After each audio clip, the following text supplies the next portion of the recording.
In 1983, a team of deeply pious scientists conducted a radical experiment in an undisclosed facility. The scientists had theorized that a human without access to any senses or ways to perceive stimuli would be able to perceive the presence of God.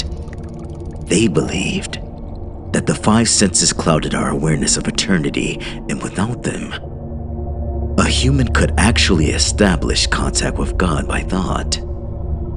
An elderly man who claimed to have nothing left to live for was the only test subject to volunteer. To purge him of all his senses, the scientists performed a complex operation in which every sensory nerve connection to the brain was surgically severed. Although the test subject retained full muscular function, he could not see, hear, taste, smell, or feel. With no possible way to communicate with or even sense the outside world, he was alone with his thoughts. Scientists monitored him as he spoke aloud about his state of mind in jumbled, slurred sentences that he couldn't even hear. After 4 days, the man claimed to be hearing hushed, unintelligible voices in his head.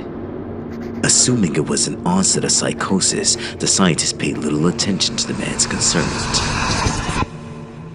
2 days later, the man cried that he could hear his dead wife speaking with him, and even more, he could communicate back. The scientists were intrigued, but were not convinced until the subject started naming dead relatives of the scientist.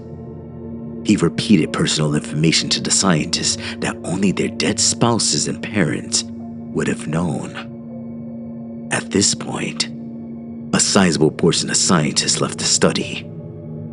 After a week of conversing with the deceased through his thoughts, the subject became distressed, saying the voices were overwhelming. In every waking moment, his consciousness was bombarded by hundreds of voices that refused to leave him alone. He frequently threw himself against the wall, trying to elicit a pain response. He begged the scientists for sedatives so he could escape the voices by sleeping. This tactic worked for 3 days, until he started having severe night terrors.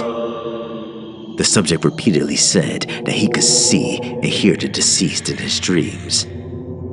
Only a day later, the subject began to scream and claw his non-functional eyes, hoping to sense something in the physical world. The hysterical subject now said the voices of the dead were deafening and hostile, speaking of hell and the end of the world.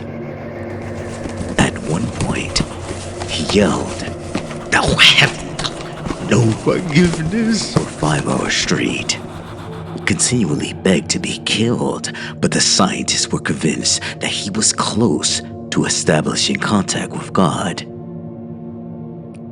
After another day, the subject could no longer form coherent sentences. Seemingly mad, he started to bite off chunks of flesh from his arm. The scientists rushed into the test chamber and restrained him to a table so he could not kill himself. After a few hours of being tied down, the subject halted his struggling and screaming. He stared blankly at the ceiling as teardrops silently streaked across his face. For 2 weeks, the subject had to be manually rehydrated due to the constant crying. Eventually, he turned his head and, despite his blindness, made focused eye contact with a scientist for the first time in the study. He whispered, "I have spoken with God, and He has abandoned us." And his vital signs stopped. There was no apparent cause of death. This concludes our story. Thank you for listening. I hope you enjoyed the content. Please like, comment, and subscribe, and I'll see you in the next video. Bye.